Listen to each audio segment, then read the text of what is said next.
بھلا جو شخص یہ جانتا ہے کہ جو کچھ تمہارے پروردگار کی طرف سے تم پر نازل ہوا ہے حق ہے، وہ اس شخص کی طرح ہے جو اندھا ہے،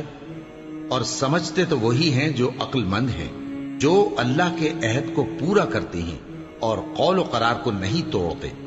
اور جن رشتوں کے جوڑے رکھنے کا اللہ نے حکم دیا ان کو جوڑے رکھتے اور اپنے پروردگار سے ڈرتے رہتے اور برے حساب سے خوف رکھتے ہیں، اور جو اپنے پروردگار کی خوشنودی حاصل کرنے کے لیے مصائب پر صبر کرتے ہیں اور نماز پڑھتے ہیں، اور جو مال ہم نے ان کو دیا ہے اس میں سے پوشیدہ اور ظاہر خرچ کرتے ہیں اور نیکی سے برائی کو دور کرتے ہیں،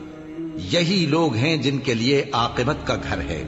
یعنی ہمیشہ رہنے کے باغات جن میں وہ داخل ہوں گے، اور ان کے باپ دادوں اور بیویوں اور اولاد میں سے جو نیکوکار ہوں گے وہ بھی بہشت میں جائیں گے، اور فرشتے بہشت کے ہر ایک دروازے سے ان کے پاس آئیں گے اور کہیں گے تم پر سلام ہو، یہ تمہاری ثابت قدمی کا بدلہ ہے، اور عاقبت کا گھر خوب گھر ہے، اور جو لوگ اللہ سے پختہ عہد کر کے اس کو توڑ ڈالتے اور جن رشتوں کے جوڑے رکھنے کا اللہ نے حکم دیا ہے ان کو قطع کر دیتے اور ملک میں فساد کرتے ہیں، ایسوں پر لعنت ہے اور ان کے لیے برا انجام ہے۔ اللہ جس کا چاہتا ہے رزق فراخ کر دیتا ہے اور جس کا چاہتا ہے تنگ کر دیتا ہے، اور کافر لوگ دنیا کی زندگی پر خوش ہو رہے ہیں، اور دنیا کی زندگی آخرت کے مقابلے میں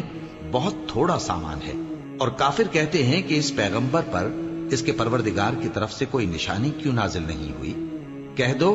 کہ اللہ جسے چاہتا ہے گمراہ کرتا ہے، اور جو اس کی طرف رجوع ہوتا ہے اس کو اپنی طرف کا رستہ دکھاتا ہے، یعنی ان کو جو ایمان لاتے اور جن کے دل اللہ کی یاد سے آرام پاتے ہیں ان کو، اور سن رکھو کہ اللہ کی یاد سے ہی دل آرام پاتے ہیں، جو لوگ ایمان لائے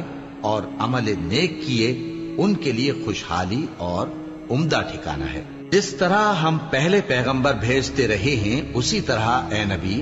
ہم نے تم کو اس امت میں جس سے پہلے بہت سی امتیں گزر چکی ہیں بھیجا ہے، تاکہ تم ان کو وہ کتاب جو ہم نے تمہاری طرف بھیجی ہے پڑھ کر سنا دو، اور یہ لوگ رحمان کو نہیں مانتے، کہہ دو وہی تو میرا پروردگار ہے، اس کے سوا کوئی معبود نہیں،